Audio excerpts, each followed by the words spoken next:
Tense देखेंगे क्या होता है। प्रेजेंट टेंस होता है जो कि चीज नॉर्मल चल रही है, और प्रेजेंट कंटिन्यूअस होता है जो इस समय चल रही है। इस समय जो चीज चल रही है उसको कहते हैं कंटिन्यूअस। कंटिन्यूअस माने होता है निरंतर, जो हमेशा चलती रहती है, इस समय चलती चली जा रही है। और प्रेजेंट टेंस मतलब वो चीज कर रहे, जैसे आई गो टू स्कूल, मैं स्कूल जाती हूँ, तो रोज ही जाते हैं। आई ईट फूड, मैं खाना खाती हूँ, खाना खाते ही है। पर अगर हम इस समय खाना खा रहे हैं, इस समय, तो हम बोलेंगे I am eating the food, मैं इस समय खाना खा रही हूँ, इसका मतलब। और अगर जैसे अभी मैं क्या कर रही हूँ, इस टाइम पढ़ा रही हूँ, आई एम टीचिंग। और वैसे बोलेंगे प्रेजेंट टेंस, अगर वैसे बोल रहे हैं कि हाँ I teach in the school, वो भी प्रेजेंट टेंस का। और प्रेजेंट कंटिन्यूअस में हो गया कि आई एम टीचिंग। तो प्रेजेंट कंटिन्यूअस में क्या लगता है, एक तो हेल्पिंग वर्ब लगते हैं, इज, एम और आर। एक तो ये चीज लगती है, और जो वर्ब होता है उसका आईएनजी आगे ऐड हो जाता है। जो भी वर्ब होगा उसके आगे क्या लग जाएगा, आईएनजी। ये बताता है कि ये कंटिन्यूअस है। अब हम एग्जांपल के साथ देखते हैं, ठीक है। यहाँ पे हम लेते हैं कम, एक वर्ब लेते हैं कम, ठीक है। आप लोगों को सबको पता है कि ये सब क्या कहलाते हैं, प्रोनाउन कहलाते हैं। तो प्रोनाउन के साथ हम कब एस लगाएंगे और कब ऐसे ही वर्ड रहेगा, ये सबको पता है ना। तो पहले बताओ आई के साथ क्या लगाएगा, कब का, ये प्रेजेंट टेंस, एम नहीं लगेगा, कंटिन्यूअस में लगेगा एम। हाँ, इसमें बताओ आई के साथ क्या लगेगा, कम, एस नहीं लगेगा ना। यू के साथ कम, क्योंकि ये प्लूरल की तरह यूज हो रहा है, यू कम, तुम आओ। ही comes, इसमें लगेगा एस, एस लग गया, he comes, she comes, they come, क्योंकि they हो गया प्लूरल और इसमें हो गया कम, it comes, we come।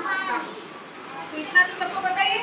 ये हो गया प्रेजेंट टेंस, मैं आती हूँ, तुम आते हो, वो आता है, वो आती है, ये नॉर्मल है, कम। अब उसके बाद हम प्रेजेंट कंटिन्यूअस में देखते हैं क्या डिफरेंस है। इसमें हम वर्ब ले लेते हैं, कौन सा वर्ब ले, ईट ले लेते हैं, ईट, खाना। आई मैंने क्या बताया कि इसमें हेल्पिंग वर्ब जुड़ जाएगा, और जो भी वर्ब का फॉर्म है उसके आगे आईएनजी लग जाएगा। ये दो चीजें कंडीशन होती हैं प्रेजेंट कंटिन्यूअस टेंस, तो ये ध्यान रखना है तुम्हें। और आपको पता है ये प्रोनाउन के साथ कब इज यूज करना है, कब एम यूज करना है, कब आर यूज करना है, ये आप लोगों को पता ही है। तो आई के साथ हम कौन सा वर्ड यूज करेंगे, अब ये वाला वर्ड यूज करना है जिसके आगे आईएनजी लग जाएगा, क्या बन जाएगा, आई एम ईटिंग, मैं खाना खा रही हूँ, खा रही हूँ।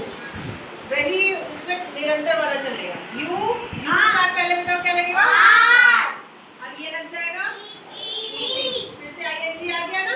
ये देखो नोट करो, ये आईएनजी आ गया और ये हेल्पिंग वर्ब लगता जा रहा है। ये दो कंडीशन है, तो हम कहेंगे प्रेजेंट कंटिन्यूअस है। तुम खाना खा रहे हो, इस समय खा रहे हो, प्रेजेंट में खा रहे हो। ही इज, यहाँ पे ईटिंग, ही इज ईटिंग, वो खाना खा रहा है। शी इज ईटिंग, वो खाना खा रही है ना। दे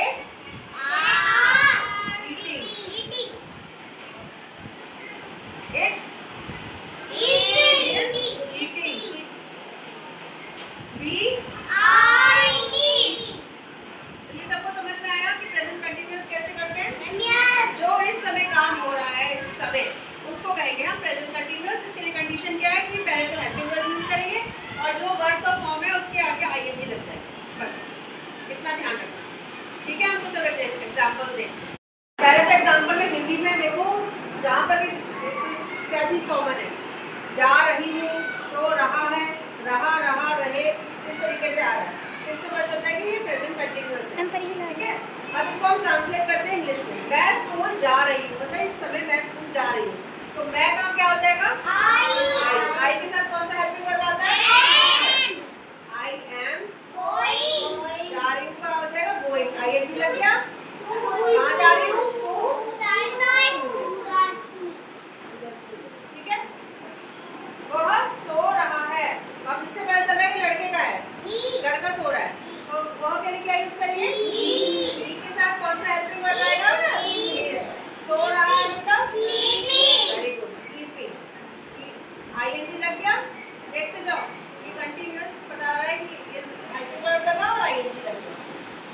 अनिल खेल रहा है।